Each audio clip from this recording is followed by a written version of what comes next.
এই ছেলে,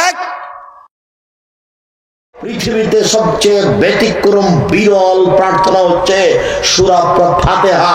পৃথিবীতে এই মানের কোন দোয়া নেই, ব্যতিক্রম দোয়া হচ্ছে সূরা ফাতিহা। দেখবেন একটু এইদিকে। আলহামদুলিল্লাহি রাব্বিল আলামিন, বিশ্ব জগতের প্রতিপালকের প্রশংসা। আর রহমানির রহিম, তিনি পরম দাতা দয়ালু।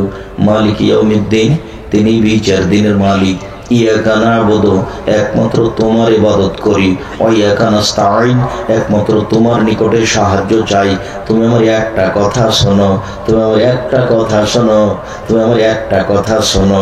ইহদিনাস সিরাতাল মুস্তাকিম, তুমি আমাকে সোজা সঠিক পথ দেখাও। শুধু এই বাক্যটাই, গায়রিল মাগযুবি আলাইহিম ওয়ালাজ-জাল সিরাতাল লাযিনা আন'আমতা আলাইহিম, ওদের পথ তুমি দেখাবে যাদের ভালোবেসেছো। গায়রিল মাগযুবি আলাইহিম ওয়ালাদ-দাল্লিন, ওদের পথ দেখায়ও না যাদের তুমি খারাপ বেসেছো। দীর্ঘ সময় ধরে তোমার দরবারে যে কথাটা বললাম, এটা তুমি কবুল করো। একটু দেখুন, সমস্ত প্রশংসা তোমার, পরম দাতা দয়ালু তুমি, বিচার দিনের মালিক তুমি। একমাত্র তোমার ইবাদত করি, একমাত্র তোমার নিকটে সাহায্য চাই। তুমি আমার একটা কথা শোনো, তুমি আমার একটা কথা শোনো, তুমি আমার একটা কথা শোনো। তুমি আমাকে সোজা পথ দেখাও।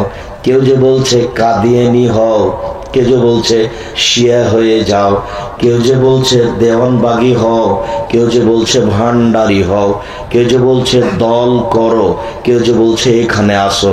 আমি কোন দিকে যাই? তুমি আমাকে সোজা পথ দেখাও, সরল পথ দেখাও।